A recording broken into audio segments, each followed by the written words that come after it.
আসসালামু আলাইকুম প্রিয় ভিউয়ার্স।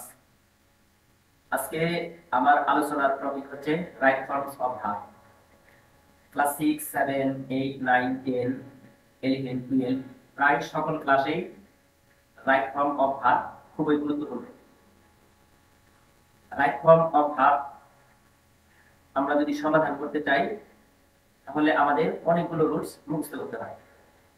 এই অনেকগুলো রুলস মুখস্থ না করার কারণে বা আমাদের মুখস্থ থাকে না বিধায় right form of verb correction করা আমাদের জন্য খুবই কষ্টসাধ্য হয়ে ওঠে এবং সঠিকভাবে আমরা কারেকশন করতে পারি না। আমরা যদি সঠিকভাবে রাইট ফর্ম অফ ভার্ব সঠিকভাবে যেন কারেকশন করতে পারি সেই জন্য কিছু শর্টকাট টেকনিক অবলম্বন করে রাইট ফর্ম ভার্বের আলোচনা আজকে করব। চলুন তাহলে আলোচনা শুরু করি। আমরা জানি যে ভার্বের তিনটি রূপ রয়েছে: present form, past form, past participle form. এখন কথা হচ্ছে যে right form of verb correction করতে হলে এবং সঠিকভাবে কারেকশন করতে হলে বুঝতে হলে আমাদেরকে আরো দুটি ফর্ম যোগ করতে হবে। একটি হচ্ছে ভার্ব প্লাস আইএনজি ফর্ম আর একটি হচ্ছে infinitive to plus verb form. তাহলে আমাদের যে রাইট ফর্ম অফ ভার্ব কারেকশনের যে পাঁচটি ফর্ম, একটি হচ্ছে প্রেজেন্ট ফর্ম, আরেকটি হচ্ছে পাস্ট ফর্ম, আরেকটি হচ্ছে পাস্ট পার্টিসিপল ফর্ম, 4 নাম্বার হচ্ছে ভার্ব প্লাস আইএনজি ফর্ম এবং 5 নাম্বার হচ্ছে ইনফিনিটিভ অর্থাৎ টু প্লাস ভার্ব। তাহলে ভার্বের এই পাঁচটি রূপের বাহিরে আর কোনো রূপ নেই। তাহলে আমরা চিনতে পারলাম যে ভার্বের এই পাঁচটি রূপের যে কোনো একটি রূপই আমাদেরকে ইউজ করতে হবে। এখন কথা হচ্ছে যে এই পাঁচটি রূপ আসলে কোথায় ইউজ হবে সেই জায়গাগুলো আমাদের চেনা থাকতে হবে। সেই জায়গাগুলো আমরা যদি চিনতে না পারি, সেই জায়গাগুলো যদি আমরা বুঝতে না পারি, তাহলে ভার্বের এই পাঁচটি রূপের কোনো একটি ঠিক মতো আমরা বা সঠিকভাবে ব্যবহার করতে পারবো না।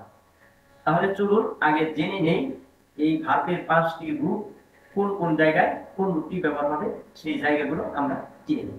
চলুন তাহলে প্রথমে ভার্বের 5 নাম্বার রূপ ইনফিনিটিভ অর্থাৎ টু প্লাস ভার্ব, এটা নিয়ে আলোচনা করি।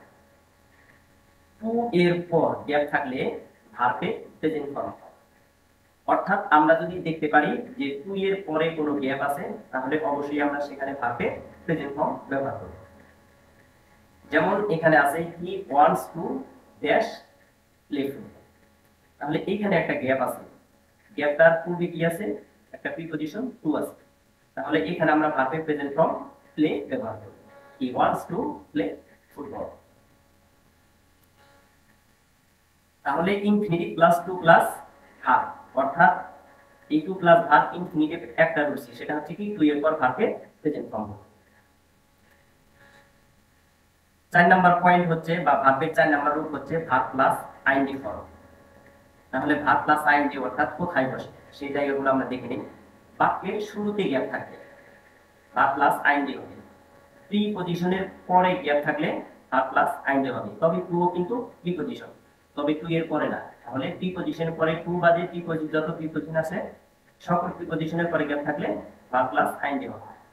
সিম্পল সেন্টেন্সে একটি ভার্ব থাকা সত্ত্বেও আরেকটি গ্যাপ থাকলে ভার্ব প্লাস আইএনজি হবে। সিম্পল সেন্টেন্স বলতে যে সেন্টেন্সে কোনো কনজাংশন থাকবে না, অর্থাৎ কমপ্লেক্স অথবা কম্পাউন্ড সেন্টেন্স নয়, এমন সেন্টেন্সই হচ্ছে সিম্পল সেন্টেন্স।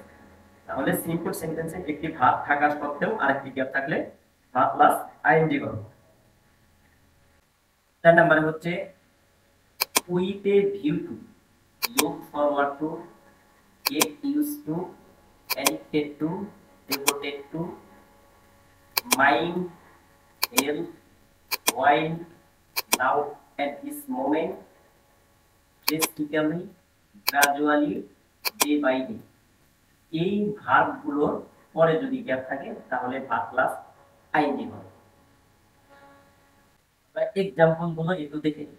প্রথমটি বলেছিলাম যে বাক্যের শুরুতে গ্যাপ থাকলে ভার্ব প্লাস আইএনজি হবে, যেমন completing his work he went home. বাক্যের শুরুতে গ্যাপ আছে সেই জন্য আমরা কমপ্লিট এই বাক্যের শেষে আইএনজি যোগ করে দিয়েছি। 2 নম্বরে বলছি যে প্রিপজিশনের পরে গ্যাপ থাকলে তাহলে ভার্ব প্লাস আইএনজি হবে। তাহলে বাই যেহেতু প্রিপজিশন এর পরে গ্যাপ আছে আর ভার্বটা হচ্ছে ওয়ার্ক, এই জন্য এর সাথে আইএনজি যোগ করা হয়েছে, working. By working how you will succeed in the exam. 3 নম্বরে বলেছিলাম যে একটি সিম্পল সেন্টেন্সে একটি ভাব থাকার পরেও যদি আরেকটি গ্যাপ থাকে তাহলে ভাব প্লাস আইএনজি হবে। যেমন we enjoy dash C them again after many years, এটা একটা সিম্পল সেন্টেন্স। এখানে এনজয় একটি ভাব, এই ভাবের পরে একটি গ্যাপ আছে। তো বলেছিলাম যে সিম্পল সেন্টেন্সে একটি ভাবের পরে আরেকটি ভাব যদি থাকে তাহলে সেই ভাবের সাথে কি হবে, আইএনজি যোগ হবে। যেমন সি, সি হচ্ছে ভাব, এই ভাবের সাথে আমরা কি যোগ করেছি, আইএনজি যোগ করেছি। Enjoy Singh them again after many years. আরো কিছু কথা বলেছিলাম যে কিছু নির্দিষ্ট ওয়ার্ড আছে যে ওয়ার্ডগুলোর পরে যদি গ্যাপ থাকে তাহলে ভার্ব প্লাস আইএনজি হবে। যেমন হি ইজ অ্যাডিক্টেড টু, এখানে অ্যাডিক্টেড টু, ডিভোটেড টু, এরকম কিছু ওয়ার্ড আছে, এই ওয়ার্ডগুলোর পরে যদি গ্যাপ থাকে তাহলে ভার্ব প্লাস আইএনজি হবে। যেমন এখানে ভার্ব হচ্ছে স্মোক, এর সাথে আইএনজি যোগ করা হয়েছে স্মোকিং।